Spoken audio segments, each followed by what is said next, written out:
امروز میخوام شما را به دنیای عجیب و ترسناک یکی از جنجالی ترین پرونده های جنایی ژاپن ببرم. داستانی که خیلی‌ها را شوکه کرد و هنوز هم بعد از سالها سوالات بی جواب زیادی داره. فکرش رو بکنید یه دختر 11 ساله که تا همین چند وقت پیش هم کلاسیاش رو میخندون یهو تبدیل میشه به عامل یکی از هولناکترین جنایات مدرسه‌ای. تا آخر ویدیو با من همراه باش تا بفهمیم چرا نواداتان یه دختر بچه مظلوم تبدیل به یکی از ترسناکترین جنایتکاران ژاپن شد. نواداتان دختری که اسمش از روی لباسی که روز حادثه پوشیده بود انتخاب شد، مثل بقیه بچه‌ها به نظر می رسید. یه دختر بچه آروم، دوست داشتنی، اما پشت این ظاهر ساده دنیای تاریک و پر از خشمی پنهان شده بود که هیچ کس حتی فکرش رو هم نمی کرد.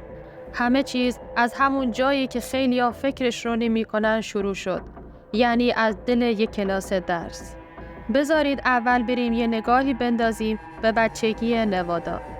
نوادا دختری بود که تو خونه معمولی تو یکی از شهرهای کوچیک ژاپن زندگی میکرد. اما از همون سنین پایین یه چیزی تو رفتاراش متفاوت بود. به بازی‌های ویدیویی خشن علاقه داشت، ولی این تنها سرگرمیش نبود. نوادا به سرعت به فیلم‌های ترسناک و خشن علاقه‌مند شد. این علاقه غیرعادی درونش رشد کرد و تبدیل به وسواس شد. شاید از خودتون بپرسید چطور ممکنه یه دختر بچه 11 ساله اینقدر به خشونت علاقه پیدا کنه؟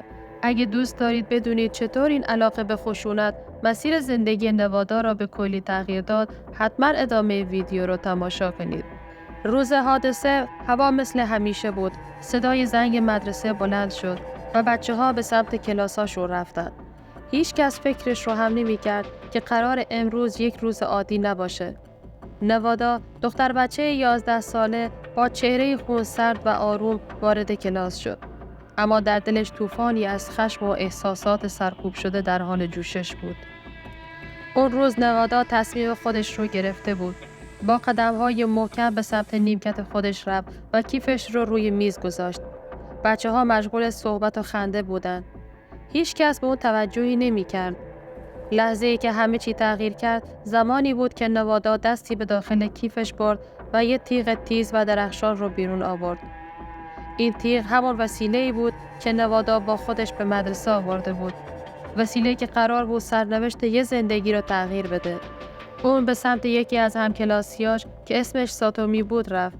ساتومی دوست نزدیک نوادا بود و هیچ وقت فکرش رو هم نمی‌کرد که اون روز مرگش باشه.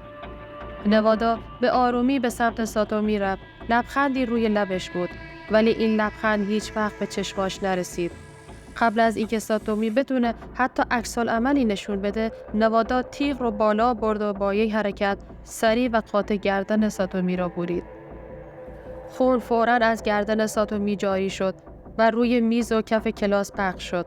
بچه‌ها در شوک بودند. صدای جیغ‌های وحشت زده‌شون فضا را پر کرد. اما نوادا با خونسردی به قربانی خودش نگاه کرد. انگار که از کاری که کرده بود کاملا راضی بود. ساتومی فقط چند لحظه بعد از ضربه روی زمین افتاد. چشماش باز بود، اما دیگه زندگی توشون دیده نمیشد.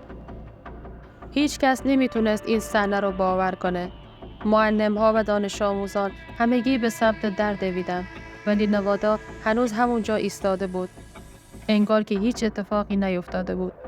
اون لحظه یکی از ترسناکترین و شوک آورترین لحظات تاریخ ژاپن رقم خورد. بعد از حادثه همه جا پر شد از خبر این جنایت. رسانه‌ها، خانواده‌ها و حتی بچه‌های مدرسه همه در شوک بودند. نوادا بدون هیچ نشونه‌ای از پشیمونی به پلیس تحویل داده شد. اون موقع مردم ژاپن گیج شده بودند. چطور ممکن بود یه دختر بچه 11 ساله همچین کاری بکنه؟ تحقیقات شروع شد و پلیس سعی کرد تا بفهمه چه چیزی این بچه رو به اینجا رسونده. آیا فشارهای روانی بوده؟ آیا تاثیر بازی‌های ویدیویی خشن بوده؟ یا چیزی خیلی عمیق‌تر و تاریک‌تر؟ جنایات نواداتان تنها یک حادثه نبود. این حادثه تأثیرات عمیقی بر جامعه ژاپن گذاشت. مردم شروع کردن به سوال کردن از خودشون. آیا ما داریم نسل‌های بعدی رو به درستی تربیت می‌کنیم؟ آیا تکنولوژی و رسانه‌های جدید دارن ما را به سمت یه دنیای تاریک‌تر میبرن؟ حتی فرهنگ عامه هم تحت تاثیر قرار گرفت. کارتون‌ها و حتی بازی‌های ویدیویی از این داستان‌ها الهام گرفتند. اما واقعیت خیلی تلخ‌تر از هر داستانی که شنیدید.